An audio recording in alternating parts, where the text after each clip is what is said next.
Welcome to the 2021 Fanfare Launch into Cyberspace.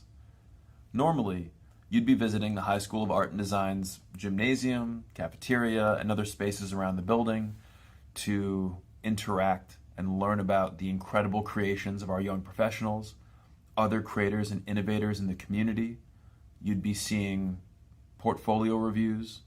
You would be involved in special seminars and workshops. You'd be seeing exciting contests and draw-a-thons. Again, that would have been during a normal school year. The incredible challenges of the pandemic have forced our amazing PTA to take Fanfare and bring it online. So this is our first and hopefully only virtual Fanfare event. And with that said, we still have the vast majority of incredible experiences and learning opportunities for you to be a part of. We're incredibly proud of what our PTA and larger school community have put together and can't wait for you to join us throughout today and the next few days as each one offers unique and special events. Be safe, be well, most importantly, enjoy yourselves and be part of our community.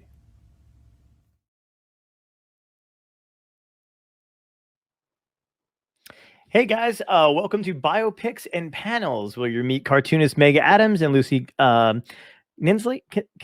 Oh my God, I should have asked beforehand. I messed up. I butchered that last name. You can totally make fun of mine. It doesn't matter. Call me Smith. I don't care. As they chat with our students about their autobiographical stories, how they tell their stories, and what drew them to these stories in the first place. Get it? That's not my joke, by the way. But please enjoy and welcome our panelists and our guests.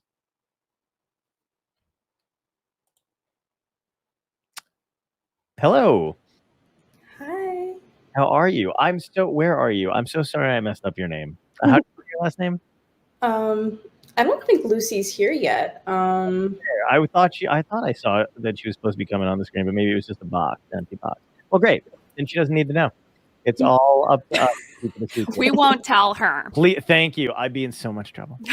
Well, welcome. Sophia, do you want to start off with the first question so I can stop talking? Sure. Thank you. Well, we're going to start off with a softball. Just for people in the audience who aren't really exactly aware of, what type of comics you do, how do you describe the type of comic that you do? Yes, that's a good question. If we want, we could pull up a couple of my comics I brought along. Go right ahead. Yeah. Let's pull up number one. I think you can put it in share. Oh God. Yeah. Oh. Don't ask me to do. Do I just click and drag it? Oh, okay. Okay. Well, anyways, while that's pulling up, hello everyone. My name's Meg Adams. Oh, here we go. And I do I love that. pretty short, 3 to 4 panel comics just about my life, about things I find funny or things I find emotional. For an example, this piece right here is about how I always ask for a bite and then I consume like a snake eating a deer in the jungle is how I consume something that my husband's willing to give me a bite of. So, and then if we move to number 2, the other main star of my comics is my dog Bodhi, bless his soul. So this is a particular comic about how we have to spell WALK in this household. And what I love about this one was that a lot of dog owners I know have to do the exact same thing. So it's definitely, I would say, my work is kind of relatable material. Yeah. If we pull up number 3, this is just another example of me kind of converting something really simple that happened in my life, and then I transform it into a comic, post it on the internet. So if we pull up number 11, we can skip through that. I mean, there we are. So that's Bodhi. And that's how he's usually portrayed in the comics. But if we move to number 12, this is really more the dog I get to deal with, you know, behind the scenes, if you will. Yeah, so I think that's enough for those examples for now. But yeah, just in general, to answer that question, really my comics are just these kind of quick, quirky things that happen in my life that I'm kind of just journaling for myself, and then I share it with the world. These are great. They're so expressive. Oh, they're hilarious. Yeah. Yeah. Do you think that just like, you know, like, what do you think inspired your style? Like when you exaggerate emotions with the nibble comic, where the noses, you're just like, no, like just a nibble. I said only a nibble. How do you think you developed that style? Like, what inspired? Yeah, I mean, that's a good question. For one thing, I'm a very boisterous, dramatic person already. So believe it or not, many of these facial expressions are too close to reality for me to feel comfortable sharing right now. I'll get like the triple chin, like, oh my God, let me see. Like something like that. And I'll transform that into a comic.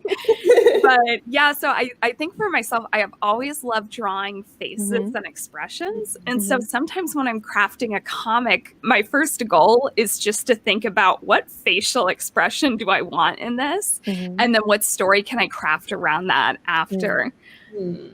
Right. Oh man, I honestly, the comics that you do are so, like, again, you said it over and over, expressive. They're so like dynamic. It's so like entertaining to see.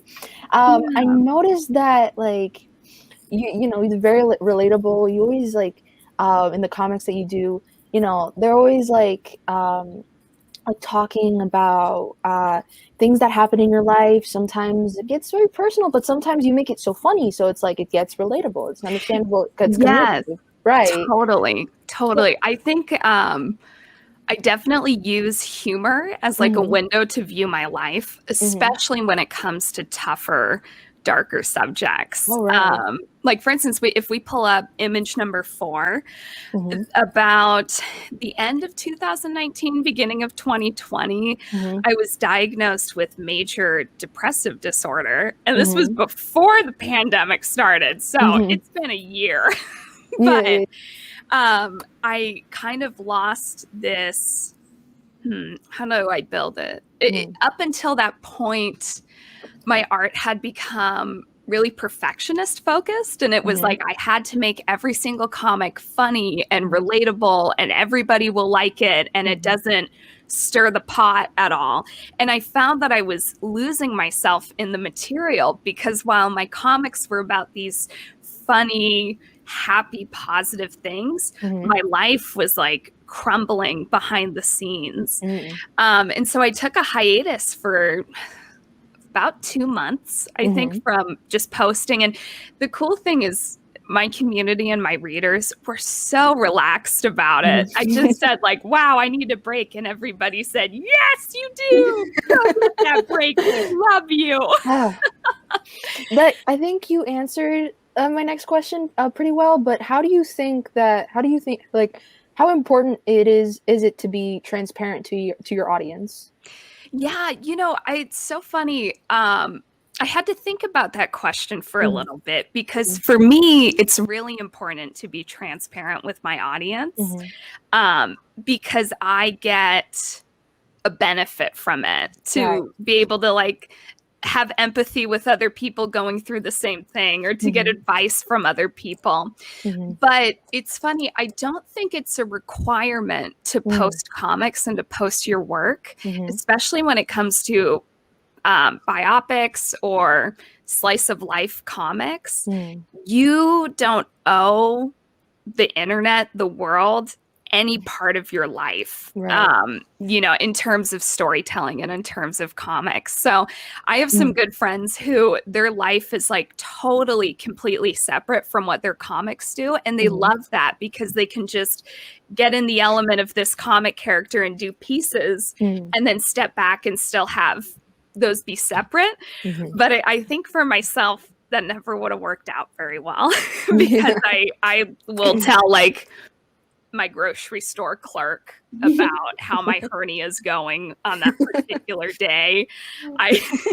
There's no filter in terms of that. Then I was lucky enough to find an outlet through comics that would allow me to be vulnerable while still having that.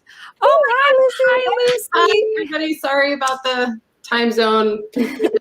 Oh my gosh, No, it's no totally okay. worries.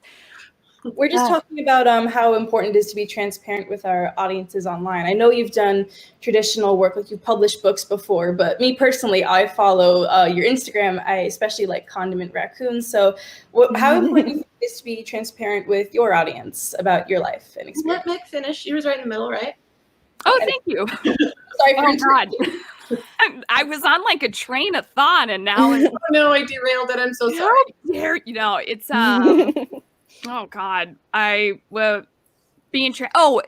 talking about, and Lucy, you might find this interesting too, being transparent and vulnerable with an audience while still keeping up protective barriers for yourself and parts of your life. And I was just saying that you don't owe the internet every detail of your life at every moment. Right. And even though our kind of comics are very personal and are very based off of our lives, I still have huge chunks of my life that I don't put, out there on the internet for everyone to critique. Right. Whatever these days, right? Of course, you have to have some boundaries because exactly it's like what you said, Meg. Like some artists will have a character that's completely different from their personal life, but some artists, such as yourselves, will have a character, or some people will call it a persona, that's very similar to your real life. But you do have to have a space where you can retreat and have time for yourself, because you don't everything. You do have to have boundaries. Right. What do you think some of those boundaries might be for online life? I draw the line at anything scatological. I have a son, and I don't want him to be embarrassed by my comics. Like, he obviously will be. I'm a mother. That's going to happen. But there's a lot of people that make a lot of comics about having a baby that involve like poop and pee and that sort of thing. And I love those comics. I find them really funny, but I don't. I was like, maybe not. Like, it's going to be like, don't Google me. I drew the line there, but there's other stuff. I don't know. I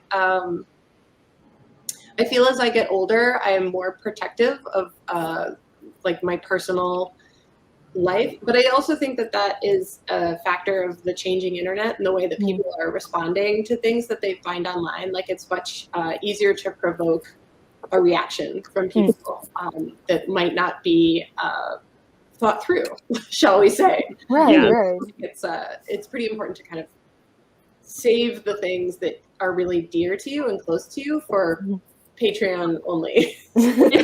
Yeah. Right. And it seems, especially in the pandemic, because everyone's online, it has to be, and also because, like, it's not just that everyone's online, but it's because you're isolated from your friends or family.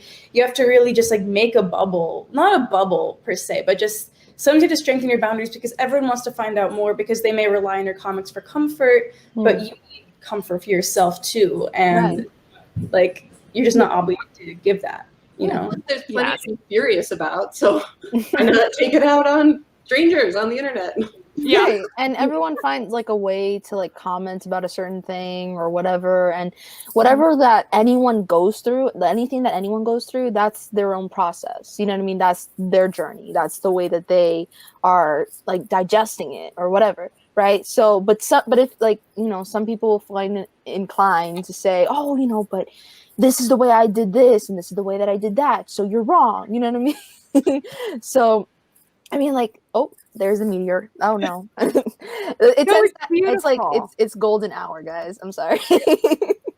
No, but what's it called? It's just like there will be people who find a way to comment about a certain thing and make it their business just because you put it out on the internet for everyone to see it. So it's completely understandable that, you definitely should put up barriers, definitely I'm trying to find a way to say it, but like try to distance that, give yourself that space. You know what I mean? Yes. either way, I think that what you said, Meg, about like using it as a form of like, you know, like art, using like comics is like a good form. It's like a sort of form of coping. You know what I mean? Oh, Uh, absolutely. right. Yeah, if we actually pull up image 4, Mhm. so when I was diagnosed with major depressive disorder in 2020, I was having a really difficult time sorting through like all the emotions, and then also being diagnosed with like an anxiety disorder. And I had stopped drawing comics because in my mind I had made that like, oh, this is, you know, a business thing. I only post happy, positive things. That's my image. Right. But I began drawing comics privately just for myself. And I used that as a way to cope through this like major depression. And I ended up beginning to post some of them. And what I found is that weirdly, my depression lined up with a lot of other people out there. And it felt so good to be vulnerable, like this comic about therapy, just starting it like sobbing. Or if we go to the next one, number 5, I did an entire comic. I had to start medication for my mental illnesses and I'd never been on it. And I just did this like goofy, very specific comic about a giant rainbow jumbo size pill organizer I bought. And this is the kind of material that I wouldn't have ever posted because in my mind, all of my material had to be funny and positive and relatable to every single person that views it. Right. Yeah, if we go to the next one over, number 6, what I ended up doing was getting into like some really deep inner conversations with what it's like to struggle with depression, what it's like to, no matter how many times somebody says they love you, just be told in your head like, oh no, they're lying, you're worthless, you're a terrible person. But with therapy and medication, which I accredit my recovery mostly to those 2 things, but comics did contribute in me being able to work through what was a really serious and a really, really deeply personal problem. Yeah, it must have been really good to know. Yeah. Yay, medicine. Yeah, I Yay, know, medicine. right? Oh my God. I know. It must have been really good to know that like you weren't alone. And I know that like sometimes it's really hard to rely on family members because it's like you said, you don't want to burden them. When they tell you that you're not being a burden, it's like, oh my God, they're lying. So even if you can't talk to your followers like in person, it must feel good to know that they can connect and you're not. You can post these things because if you think like it has to be the perfect relatable happy circumstance, this is one of those circumstances where it is relatable to post. And I guess Right. I think too what I love about the comic form is it creates a space where people can discuss what normally would be like, that's my personal depression issues. But instead with the comic, it can be like, hey, how many people have experienced this? And like, let's create a safe space in this comment section to talk about that. And for the most part, people are just it's like really cool to see people able to open up about stuff going on in their life that like, you know, you wouldn't just message a stranger and be like, today, you know, was really struggling. How are you doing today? I mean, that's weird. No, yeah, and I get that. And I see that there's a lot of stories where that sort of thing happens, which again goes back to the thing of boundaries, right? But I was kind of curious about, because the 2 of you have used comics for a very long time, you know, as a way of art and especially your form of comics, right? And I was wondering if any of you, the both of you, had any doubts of pursuing this form of comics versus the traditional superhero type sequential art. Did you have any of those form of doubts at all?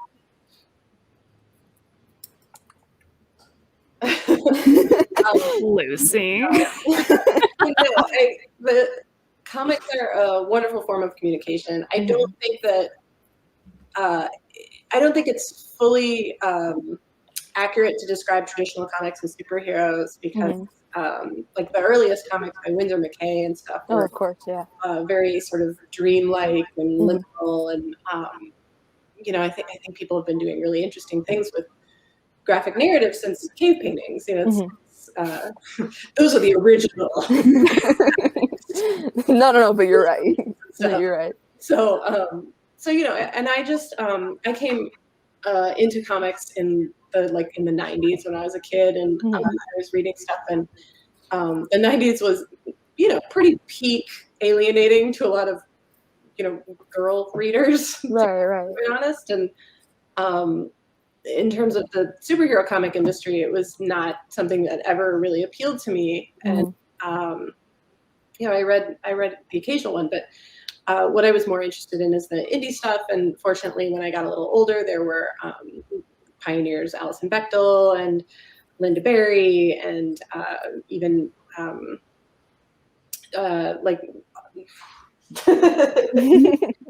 Reference, check the reference real quick. Hold on. That's why this is here. For me. An open book test. Don't worry. So it was really easy for me to find these things once I got older.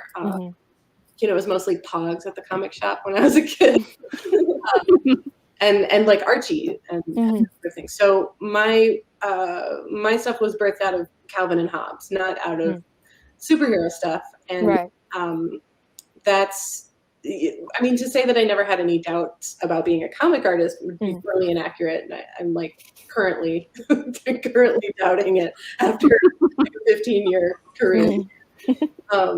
It's, comics are very difficult. It's the only thing harder would be animating.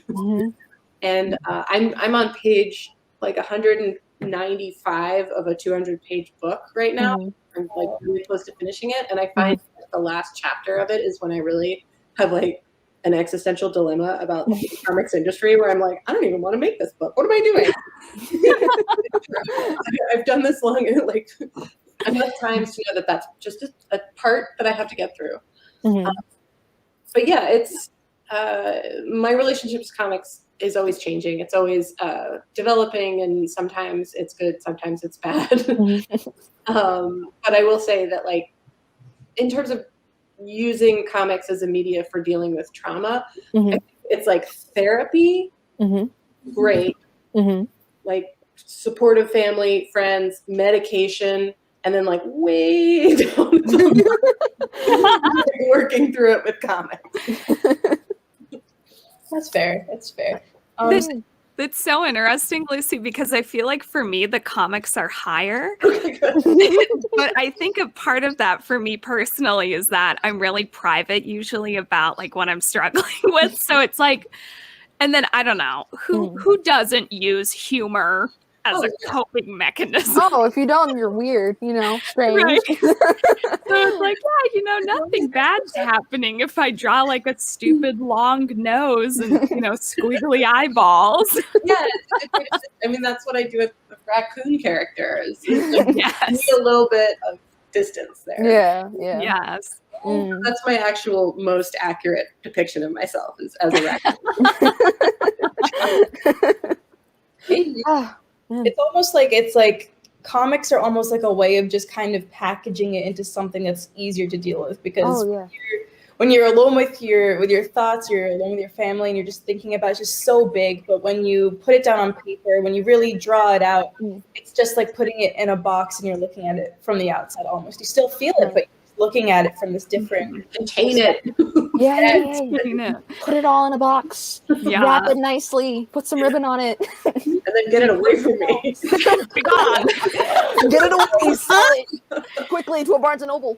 Yes. I had, if we pull up image 10, in mid-March, my mom had a really serious fall. And like, I'm not going to get emotional about it, but it was like really like hospital for 3 weeks. And I had to like fly down there.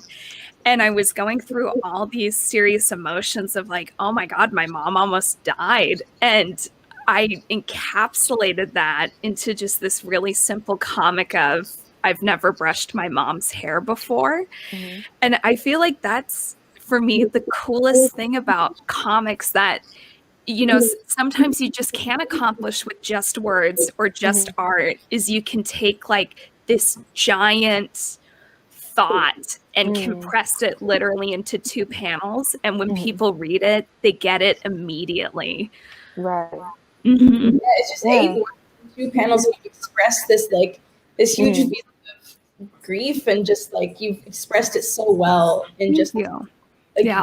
Also, I should add, sorry, my mom's on crutches today, so she's out of her wheelchair. And I bought her a T-shirt that has a stick figure with a broken leg, and then it says, "I do all my own stunts." So she was wearing it with her crutches, but like it's just so funny that we're talking about this particular comic when today I got, just like a side note, that text message. So congratulations to your mom. I'm so happy for her. Man, if you're watching, thank you. Oh my God, congratulations.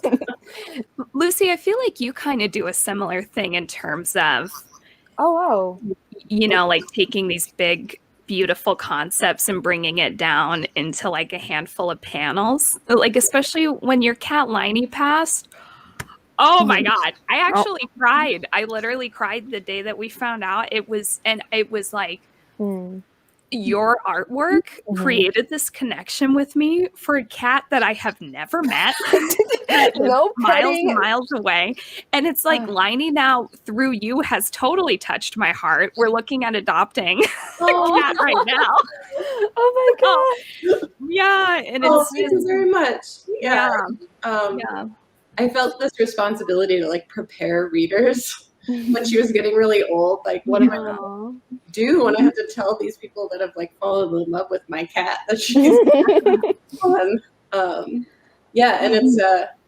it's interesting because I find that there's like with comics like that, and I don't know if this happened with the What About Your Mom, but I was like, I'm not going to make a comic about this. I'm just going to process this, and I don't want to like monetize this in any way. Yeah. Turn this into my job. Yeah.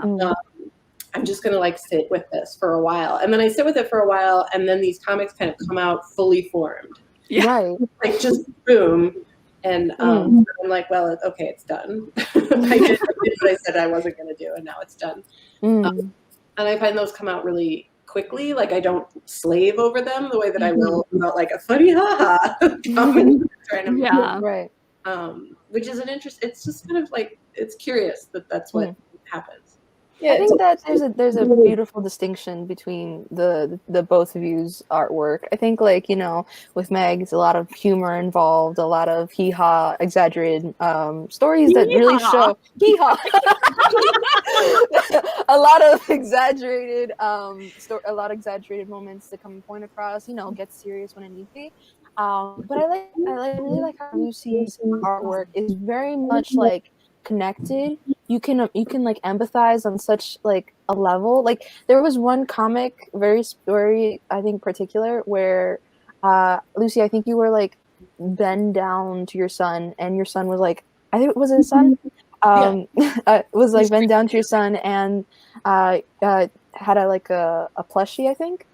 And you're like, you can't bring that to school, buddy. And I was like, I don't even have a kid, but what the heck? What is going on? Why am I crying? You know what I mean? I'm like, I wanted to bring that plushie to school. But he gets to bring one a week. He just wants to bring a different one every day. Like, we have this argument like every morning. Oh man, but it's just so simple. You know what I mean? Nothing else needs to be said. That was so like a quick and easy way, you know. Not quick and easy if that was developed over time, but like, but it's just like when you look at it, you're like, wow, why did this get me? You know? Oh man, the Joe, do you have anything like something you add? Yeah, I was just going to say, like, when you were talking about like the comics where your cat passed away, and I know it happened a while ago, but the loss of a pet is so difficult, and I condolences. But no, just like I think like definitely the difference between like kind of like they are very spontaneous. Like as like I make comics that I also use to journal like my own experiences. Like if I'm feeling sad, I will make a comic. If I'm feeling angry, comic. See something funny. Right. I have a notes file full of funny things that I've heard, and I draw them out sometimes. So it's definitely very spontaneous. But when you feel like this very strong emotion that isn't something funny, but it's spontaneous, it's like there is definitely a difference, even if they're both so on the spot. Your stronger, less funny emotions seem to be more like the comics turn out more raw and unprocessed. And while you make them faster, that doesn't.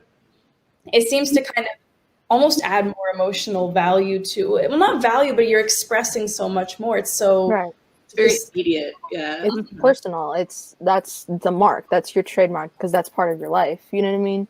It's So- just completely unadulterated, raw. Right. It's- Right. I'm sorry to interrupt. I'm sorry. Oh my gosh, don't interrupt. No, I no, was no. actually wondering, I noticed in our side chat we were talking about Sophia and Joe's spring art entries. Do are either my of those comic also look at my red? The Irish glow. Yeah, I know. Lucy and I are like fighting for the reddest page.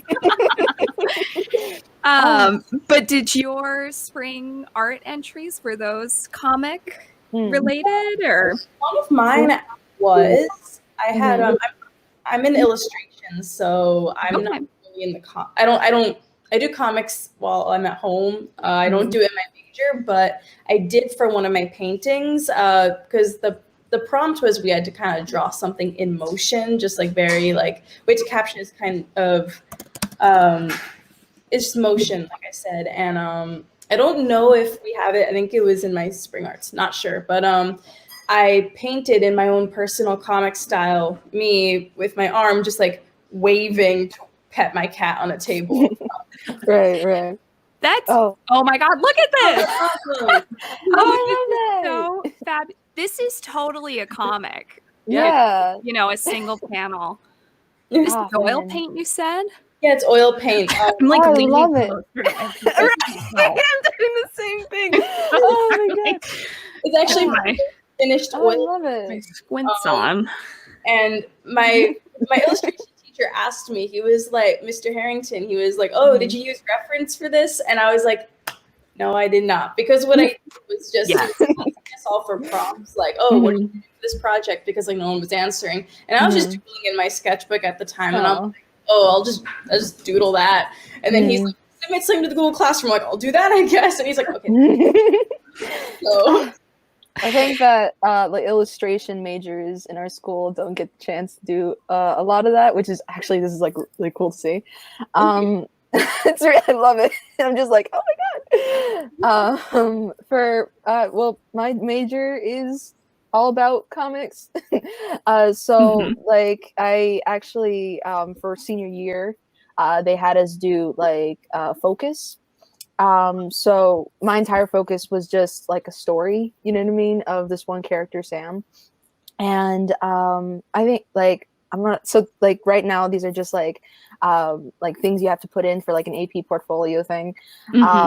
So this one, I think this one was like an environmental study. And oh my god, this one was my favorite. This one was meant to be like a market because like the project was like a marketable thing, right? You had to do something like pins or whatever because in cartooning we really encourage whatever like being able to do the marketing, the merchandise and whatever, because there's a lot of students that end up going to places like Comic-Con, places like Fanfare, like whenever in artist alleys, you know what I mean?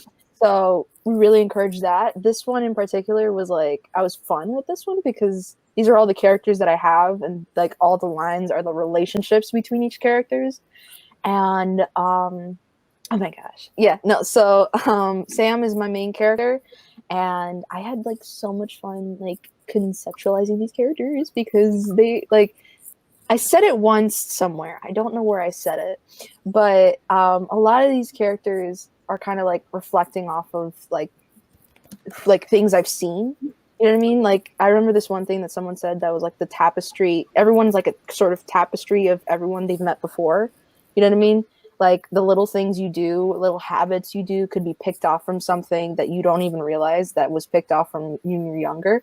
The same thing, I have like the same relationship with my characters, which was fun. You know, it was like there was one character, Maritza, with like dyed hair who like was heavily inspired by my mother. And I know she's watching this, so hello. But it was heavily inspired by my mom, but that's just one of the examples.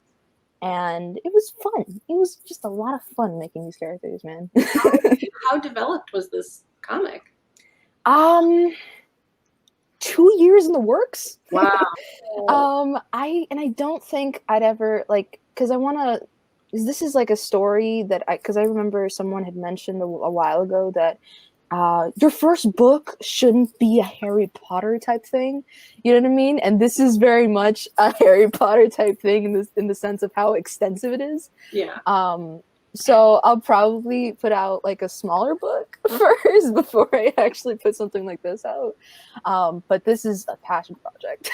It's been a while. These look great. I actually have a question, Sophia. You mentioned that your character work was part of a focus. When you say focused, what do you mean by that? Because we might have something similar to that in illustration. Wonderful. So that for my focus, my biggest focus was world building, right? So like the constructions you take, the certain things that like are built in like certain worlds, like environmental studies, like just character designs, why characters do certain things in the context of their environment, whatever. So like that was the biggest thing for me. And because I noticed that a lot of the kids, because there's a lot of kids that take 2D, 3D, AP portfolio, right? And they're very much like, oh, you know, if I do plants or if I do the concept of sleep or the concept of wisdom, right? Which are very good focuses. Don't get me wrong. They're very good focuses. But I think because like in the cartooning, they've done this for a long time and a lot of students have actually gotten 5s. You know what I mean? Like this is like a definitely successful down route. Nobody like mentions this when it comes to like AP and whatnot, but it's solid. You know what I mean? It's like it's like a good way to express like if you did something like the cat as a focus, like maybe specify it like, oh, you know, motion or you know, like a certain thing like that's a very valid way to like do the AP. You know what I mean? This is like really good. This is a good piece to do because you know an AP obviously an AP illustration is probably different like standard than AP cartooning. Which in that case, then you talk to your teacher, you see which one works for that. But like, as long as you have something to work with, and as long as you have something that like you can develop, because the biggest thing is change. Of course, you know? we're actually on something almost exactly like that in illustration. But it's really interesting to hear the perspective of a cartooning major because you guys like the same project, but the way that we've been taught how to do art is like different. That's really interesting. I think I think your idea is really cool about world building. Yeah. Mine is about it was originally about doing dramatic lighting in a kind of like Baroque tenebristic way. Which is because as my illustration class knows, I am a huge art history nerd, so that's I won't shut up whenever we're watching videos about art history. But I changed my concentration theme to just I want to focus on warm colors and just the use of warm colors while implementing elements of art history. And just like I think like just it's really interesting to hear just the different perspectives because like I don't know, world building seems it's so cool, and I think that's really complex, kind of like looking at the vast span of time in art history. You have to look at like an entire world and the history of a world. That's just so cool to see how we kind of connect on that. I don't know. Oh man, we've been like back and forthing for a while. No, it's good. I'm so glad that you two are passionate about your project. Like this is what being an artist is. It's just going off on this like awesome project that you're doing. Also, I saw someone in the chat. I'm illustration. Joe, no, that's wrong. I'm cartooning. Joe is illustration. And we also are cartooning. And they are also. I think that this way. Praise the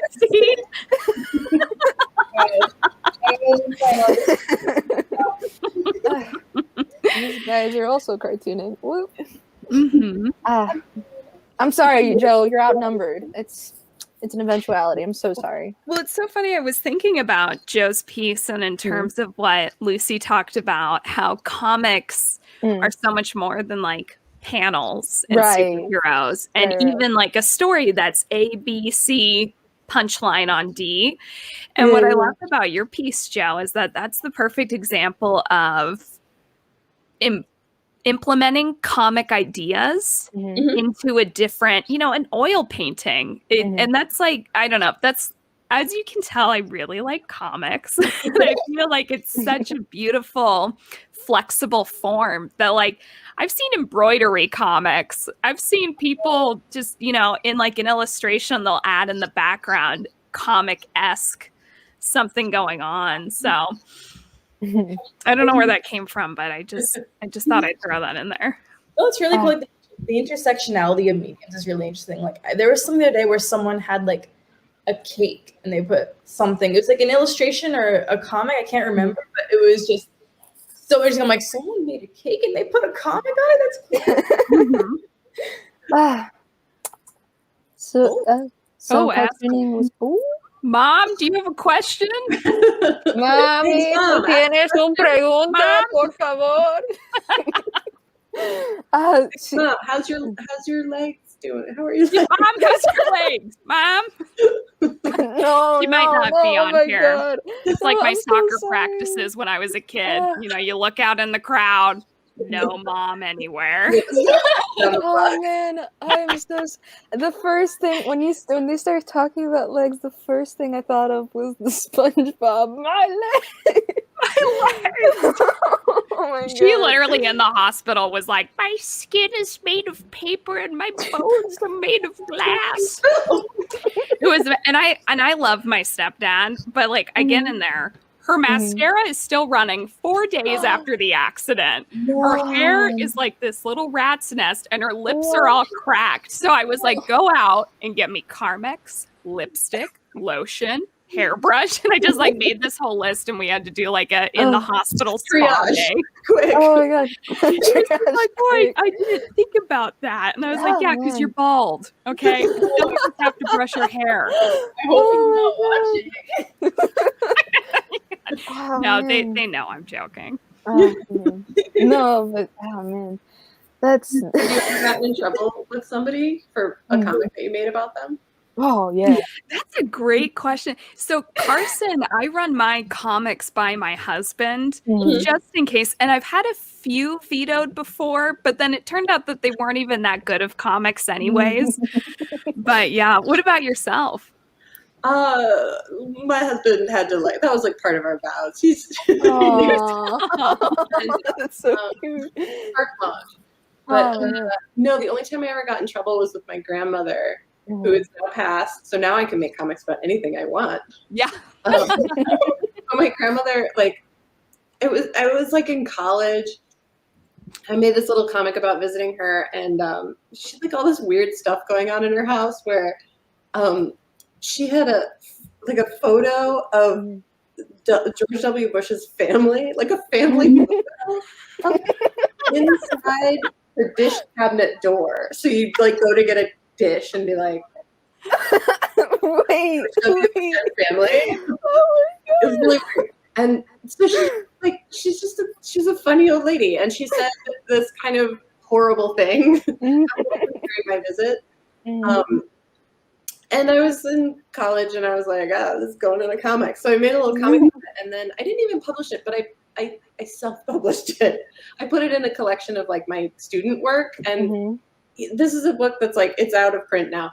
It's like sex, drugs, rock and roll, like not stuff I would send to my grandmother. And some busybody neighbor of hers got a copy of this book. Oh God! No idea how they got it. Got a copy of this book and was like, Gloria, you need to read what your grandmother wrote.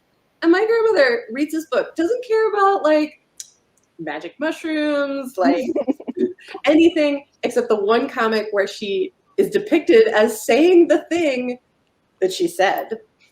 And she was really upset, and I'm like totally out of the will. And she called my mom saying like, Lucy hates me. Oh, and, like call her and be like, I don't hate you. I'm really sorry. I didn't mean to hurt your feelings. That said, this is what I do. And even if I didn't, you shouldn't say things like that's horrible. Thing. And if you do in front of me, like, I'm gonna make a comic about it.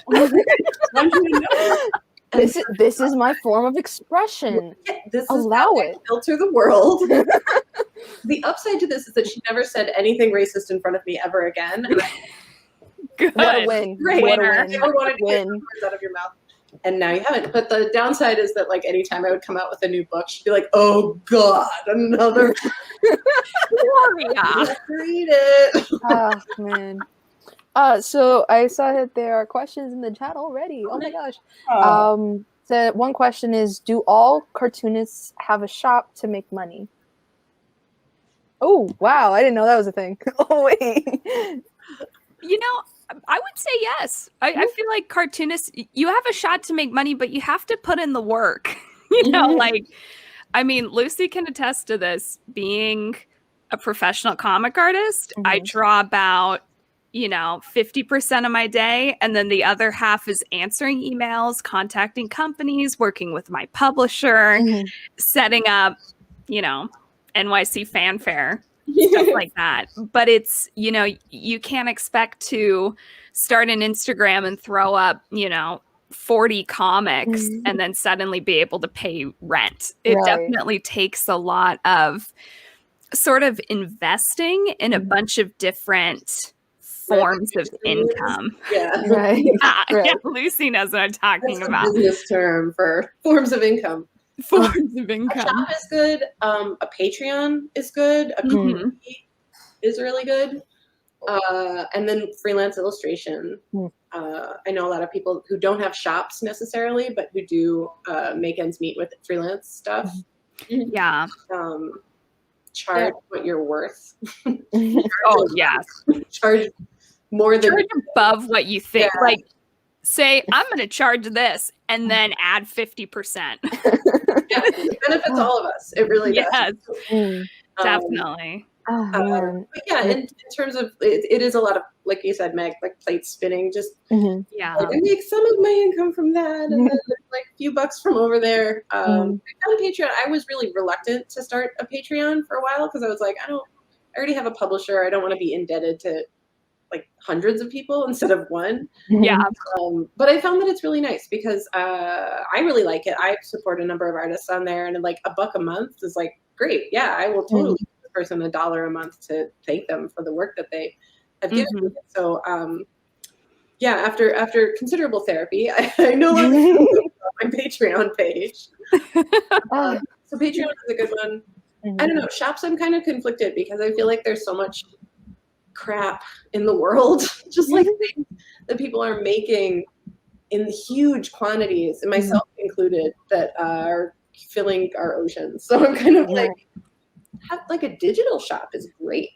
Yeah. Digital goods is awesome. It's funny you say that, Lucy, because I have a store where I sell stickers and prints, and people kind of laugh because all of my packaging is recyclable or stuff that literally, like if I go to Costco, I will use the giant Costco box that says Kleenex 45 pack as Tampons. for your print. Tampons.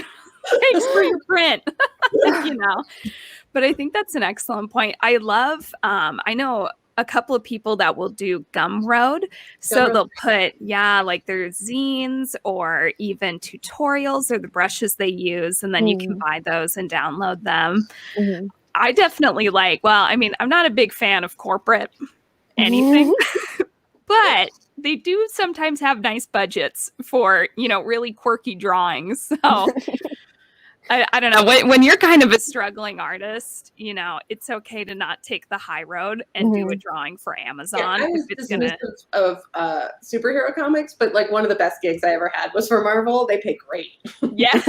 Yes. Yeah, superhero comics. I love that. Like, all right, I'll do it. No insults here. No, nothing to say. Another question I see is about illustration and cartooning. What kind of assignments do y'all get? Ooh. Do you want to go first? I can go first. So I'm thinking the way that because I did presentations for freshmen about my major, right? For like, I think it was like a good chunk, you know what I mean, of the freshman class. So what's it called? I did in those presentations, I mentioned that the shorter time, like the longer you spent there, the more freedom you have in cartooning. So like sophomore year, you'll be doing a lot of anatomy, you'll be doing a lot of like muscles, you'll hate it. You'll do a lot of skeletons, you'll hate it, but you're doing it, right? It's important that you know it. You'll be doing a lot of like labeling the skeletons, like, you know what I mean? Like they'll be like, oh, here are your ribs. Here, I don't know what my cartooning teacher is gonna be so mad at me, but you know, here's your femur, here's this, you know what I mean? Like that, like labeling that sort of thing. That is not where the femur is, by the way. Junior year, you'll be focusing. You're meant to be focusing on your cartoon, like what's it called? Your college portfolio. That's what I'm talking about. You're meant to be focusing on your college portfolio, so a lot of it is more freer than it was before, but there's still some things you still need to do. Like they're focused on turnarounds, they're doing model sheets, you're doing a lot more comic stuff, like just teaching you how to format a comic and teaching you like a lot of animation stuff, a lot of forming your expressions, of forming turnarounds, like I mentioned before. Character sheets are a huge thing. I think I showed like one of the things in the what's it called, in the Spring Arts Festival. There's one of my characters just putting on makeup. That's a character sheet example. And then like senior year is just freedom, loose reins. You have to do whatever it is to survive. And let me tell you, it's freeing. Yes, it's absolutely freeing. You can do whatever you want. But it is stressful because you have to do like sketches, you have to do whatever. You have to come up with your own projects because beforehand it's like you have to like they tell you what to do, but now you have to know what to do, and you're like, I've survived. You'll be fine. But I survived. I'm all right. I did the art that I did, and I put it out on Instagram. I had material for Instagram, so it's fine. You'll be fine. Joe, go right ahead. You can advertise illustration. Thank you.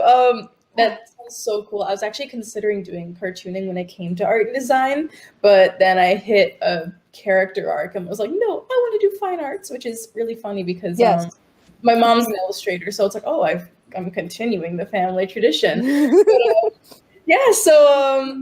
We've been doing as you saw earlier, the painting of me and my cat. That's part of my concentration for the whole art history, warm colors focus. But recently we've actually, I have my sketchbook right here. But we've actually hold it up.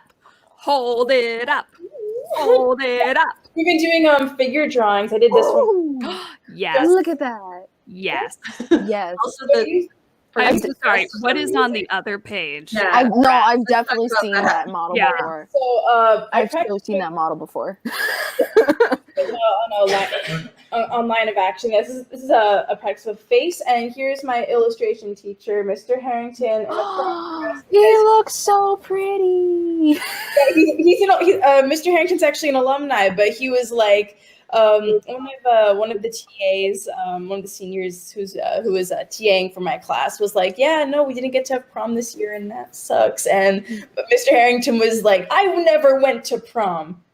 I wish I did. I was like, oh, I've got to prom dress, but we've been doing a lot of here's actually one of my comic pages. It's a little bit illegible, but that's the best kind of comics where you just slap it on the page. Yeah. Oh, thank you. The thing with figure drawing that we've been doing in illustration lately is Mr. Harrington's really cool because the thing with illustration is like in sophomore year, so freshman year art and design is really interesting because you go into a design foundation class where you pretty much just like you work on very basic art skills, like you learn how to draw from life, you learn how light works, you do projects that correspond to each of the majors, so you can kind of have a year where you figure out what you want to do at the school, what major you want to go into, et cetera, et cetera. And then you make the decision what you want to get into at the end of the year. And then sophomore year, hopefully you're in your ideal major. And yeah, just like Sophia said, and like sophomore year is really just like setting the tone for your last 2 years at school, because you really like, I can't stress this enough, as an artist, especially as a young artist. It's so important to know the rules of art before you break them, because like, of course you have to experiment in your free time, because it doesn't mean anything if you just follow every single rule straightforward. You'll just be drawing the same thing forever. You have to experiment, but if you're planning to get serious about your art, you really do have to learn the rules. Like how does the human body work? You're not gonna draw people with broken legs unless that is what you want to do, in which case go ahead. But yeah, and this is just like, I think illustration is, we especially in junior year, we really start to kind of like refine, like when I talk about doing concentrations, and with figure drawing, it's building on to those skills that you build in the first 2 years, like this, and especially with the experimentation I talked about, in junior year, you experiment not only with the rules, but with mediums, what you want to put out there, what you want to make, etc. So that's like kind of like assignments, I guess. It's very, yeah, illustration is a lot. Just like people think it's, oh, you just sit in a room and you paint all day. You're very serious. No, it's not like that. We're very chill, and we love creative freedom. So. It's absolutely.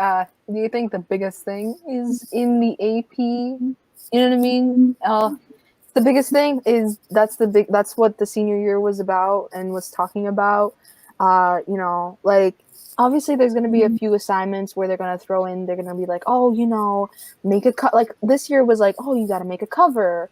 You got to make like a cover of whatever your story is or whatever. Or you have to do a lineup of the characters. You have to do a 1-page comic. You have to do an opener or something like that. So there's requirements, of course, in senior year that you still have to do. But I did like you have to do like 15 by the end of the year, like 15 projects.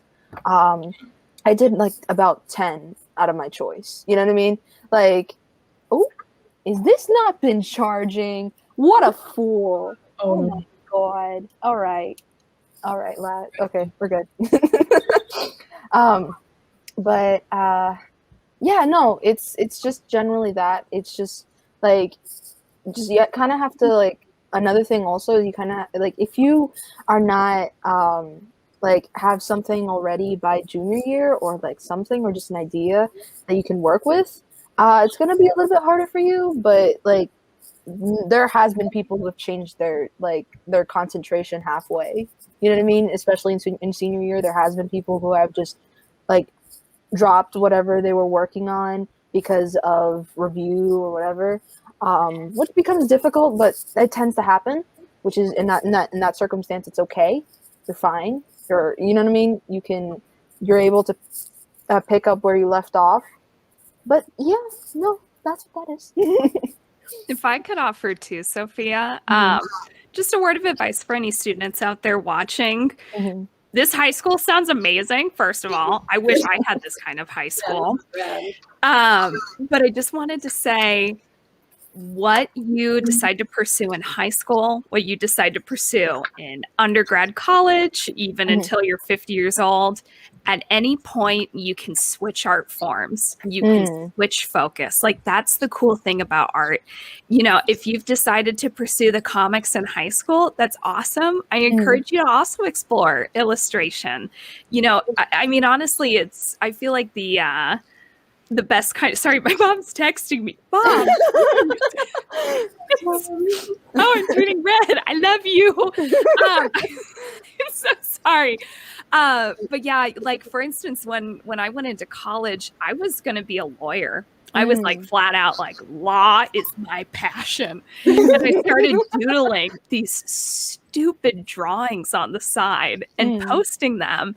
And as those got more popular, I ended up changing from being a law student over to being a digital artist and a cartoonist. And so I just wanted to throw that out there because it sounds like illustration or comic, both of those programs seem amazing, but just keep in mind, even if you pursue one in high school, you're not locked in for life. You're 16 years old. Oh no. You know, There are students. red. There are students in our school, you know, for example, who I know this one girl. She's gonna be a biologist, like, you know what I mean. She's been studying the same major I was, and she's gonna be going into biology.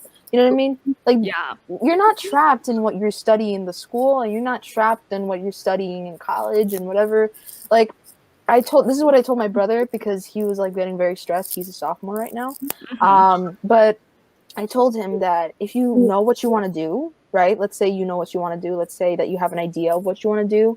Think of college as the opportunity to do it and learn what you need, like the structures, the things you want to learn on how to get there.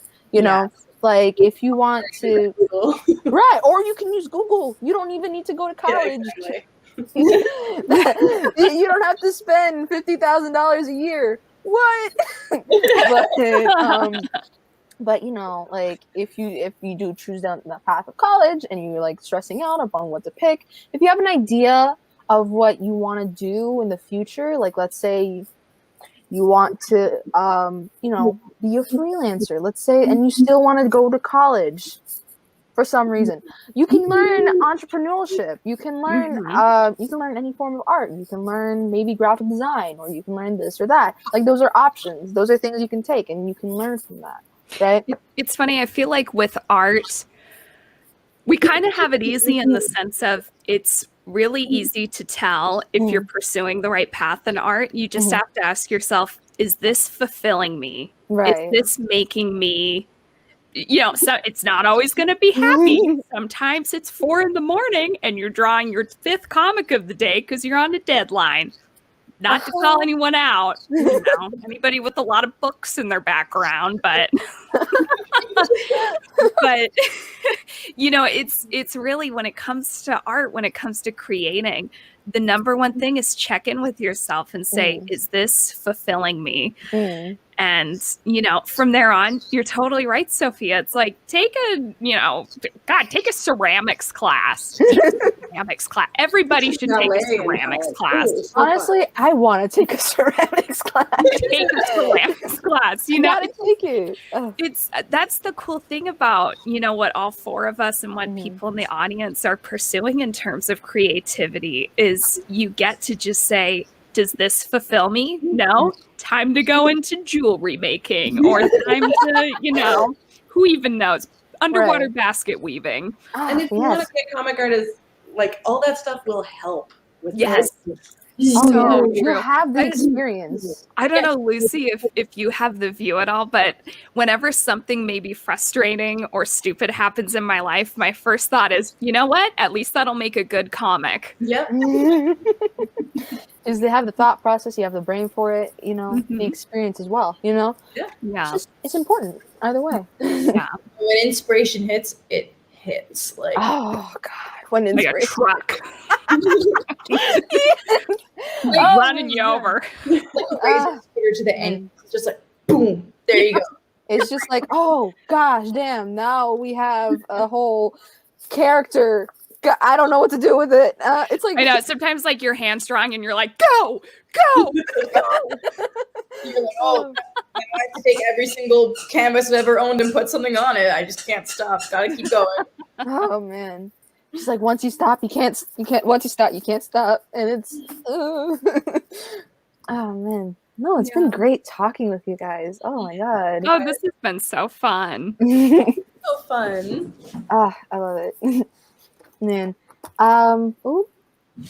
Okay.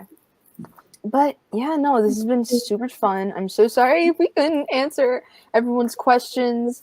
I can answer my mom's privately. Do all cartoonists have shops to make money? Oh, maybe we did answer that. No, Mom, we don't all have shops. Sometimes we do other things. Meg's mom was the only. The only one. Oh man. Weirdest commission. Ooh. Ooh. Really quickly, because I'm very curious. Minors very watching, curious. right? I'm very curious. Okay. Oh. Okay. You know what? This might be a little PG, inappropriate, but I'm going to come out and say it. I have had multiple friends pay their entire way through art school and college with furry art. You're gonna say that. No, Some of the deepest depths of DeviantArt. Listen, when you're that zoomed in, you can't even tell what it is. You get it out there, you make that money. It's like stripping, but in the art world, you know. This is my personal opinion, and anyone can like disagree. But the furry community has done so much for the art, for like freelancing. Yes. Oh my god, they have done so much that we need to give the respect. A quick shout out to all the furries in the world. You know, like thank you so much for supporting the artists and giving hundreds of dollars. Thank you so much. We are pro furry. Pro furry. Oh my god. Oh, what's it called? But man, this was so much fun. Man, I'm just trying to think anything else to add. Oh man, it's not too much longer until Halloween, so man. just keep your spirits up until we get to October. I am. I'm counting down. Are we all getting props now? Oh, wait, no, hold on, really quickly. I have like 3 of these guys. What is that? Oh my god, that's so good. Wait, is it the condiment raccoon with a mask? Oh my god. Who did that? Wait, did you get asked to do that, or wait? No, my like we were talking about, like, take a ceramics class. Like, yeah, the pandemic has been like fraught with the weirdest craft projects, and this. Oh man, That's so cool. It's perfect. I love it. It's so cute. Oh my god, You all are the first, other than my family, who's already like, okay, whatever. man. My mom actually takes a ceramics class, and she's also an artist. So I guess your age is really helpful. I think it's a trend. I think definitely like every artist should take one ceramic class. It's just it should happen. Mm-hmm. It definitely should. Especially when it's like when you're doing art as a business, which I'm assuming a lot of y'all might end up doing. Oh yeah. You have to be able to still find creative outlets that are just for you. And there's something nobody's gonna buy my like snake, ceramics pot that can't really hold water or anything of importance, but I enjoy making it. Right. Yeah. Oh, man. Again, we've been trying to say goodbye for the longest time. Oh yeah. But I definitely think this. No. I definitely think we should at this point. Thank you everyone for coming. Thank you, Lucy. Thank you, Meg. Thank you, Joe. Thank you, me, for attending. Bye, everyone. Thank you. Bye. So here we are. We're going to do a quick little, again, just a little slideshow and discuss why we're doing what we're doing. So I'll get it started. And it's been such an amazing weekend. The professionals that we've met through Fanfare have been extraordinary. They gave their time, and they made it possible to interact with our amazing students. This is a fundraiser, though. And so we really want to make sure that people who have enjoyed this content all weekend are really going through and making a donation to help our students. Our students are the best of the best. They are from every part of New York City, from the Bronx to Staten Island to Brooklyn, Queens, and they come to school in the heart of Manhattan. And they need our help. They need our help to get art supplies. That's a big need that you don't think about. Everyone is not working digitally. And if they are working digitally, they need the next Wacom tablet, or they need the next application. And that's what the PTA funding can give to them. Oh, there's John. Hi, John. Hello. Hey, John. Sorry about that. That's all right. Okay. I'm so excited you were having a great time with the cosplayers. Oh, they were so much fun. We could have talked for another like 2 hours. It would have been great. And what was great too was one of those cosplayers was an alumni, and Yes. she was talking about how much the school meant to her and her ambitions. She is now a working illustrator in working with Nickelodeon on a project, I think, also working Netflix. Netflix. Thank you. Yep. And so that's the kind of student, these ambitious students who want to work in the creative field. This is a great slide showing some items and what you can provide if you can donate today. A studio easel is something that any artist who works in on canvas can use. The illustration folks, that is expensive, and we would love to be able to provide that. And so could you make a donation today of $125? We have our guests here are going to be talking about comics, and there's like India ink, this special, the pens, there are all these little accoutrements that they all need in order to get the job done. So, and you don't buy it once. You buy the easel once, but ink, paint, paper, you go through it. If you're in school and you have to be constantly creating, you're going through it, and so it's a constant need. And we want to be there for our students, the PTA. You had a great story. I don't want you to. Oh, yes. Well, I met with an illustrator, or it was an aspiring cartoonist. But he's in 9th grade. He's amazing. He was showing me an ink drawing. And it was this elaborate ink drawing with all this cross-hatching and everything on it. And he said, I couldn't finish it the way I wanted it to because I ran out of ink in this ink pen, which was like a special ink pen. And I just thought, wow, if that isn't a metaphor for what we're doing, let's keep that ink flowing. Let's let him realize the beautiful creation he was making, and let him be, the next cartooning star. And you can do it. Yeah. Like as we were saying, even $1 helps. So anything helps. John, this is here. We rack this up. It's time for that radio voice. Yeah, here we go, guys. If you can, please donate to fanfarenyc.com, or you can go and donate through a text message because we're super savvy like that. You can text FFNYC to 44-321. Give us all the money, everything you got in your wallet. Go through your kids' piggy banks. They don't need it yet. When they go to the the High School of Art and Design, then they can save up. But for now, give us what you got. Yes. Go ahead. I think there was one more slide that we were going to just talk about merchandise, because John had a T-shirt on that was very special the last few days. I think you had to wash it. Now I understand. That's funny. I actually did. I was like, I can't do it. It was like the smellometer. There was no, you couldn't do it. But 2 days at it. But we know people are such fans of Fanfare, and we have some merchandise with our mascot on it, which was created by one of our students, Lang Mansunu. And I just want to make sure that everyone who wants to could buy it. It's on our website, fanfarenyc.com, and go there, buy whatever. They're great. I have a T-shirt. I'm excited. My daughter has a sweatshirt. There's the mascot up in the top right. Yeah, that's awesome. So the all this merchandise is available through tomorrow, but then it's not available. So please do go and get yours today. There's a gate.